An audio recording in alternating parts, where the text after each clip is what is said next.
एक टूटे फोन में छिपा खौफनाक सच।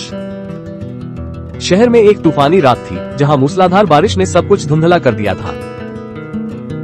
सड़कों पर सन्नाटा था और केवल बारिश की बूंदों का शोर सुनाई दे रहा था। पुलिस कंट्रोल रूम में अचानक एक फोन की घंटी बजी जिसने सन्नाटे को चीर दिया।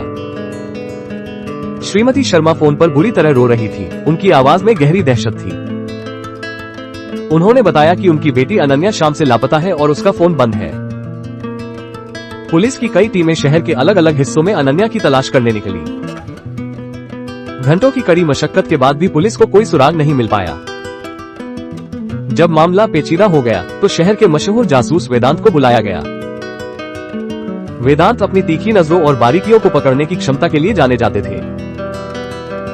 वेदांत सबसे पहले अनन्या के कमरे में गए ताकि कोई सुराग मिल सके। कमरा एकदम व्यवस्थित था, लेकिन मेज पर रखा लैपटॉप अभी भी चालू था। वेदांत ने लैपटॉप की ब्राउजिंग हिस्ट्री चेक की और कुछ अजीब पाया।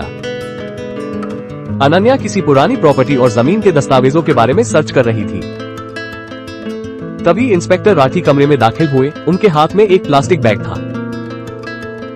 राठी ने बताया कि अनन्या का फोन एक सुनसान पार्क की झाड़ियों में मिला है। फोन की स्क्रीन पूरी तरह चकनाचूर हो चुकी थी, जैसे उसे जानबूझकर पटका गया हो।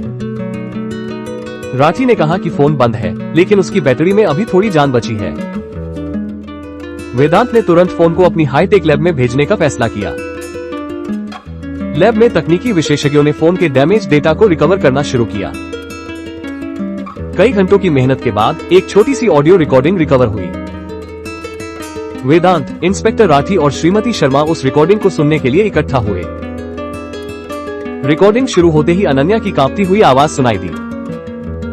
अनन्या ने कहा, अगर किसी को ये रिकॉर्डिंग मिले तो समझ लेना मैं खतरे में हूँ। अचानक बैकग्राउंड में भारी जूतों की आहट सुनाई देने लगी जो तेजी से बढ़ रहे थे। तभी एक भारी और डरावनी आवाज गूंजी, फोन बंद कर। एक झटके के साथ रिकॉर्डिंग खत्म हो गई और कमरे में गहरा सन्नाटा छा गया।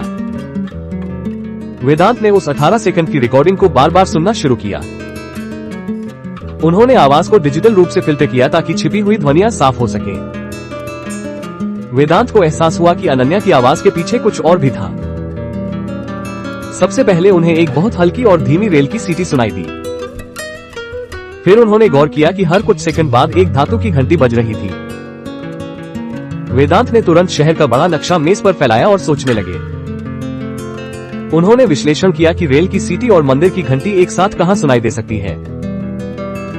उन्हें याद आया कि शहर के बाहरी इलाके में एक पुराना रेलवे पुल और शिव मंदिर है। वेदांत ने तुरंत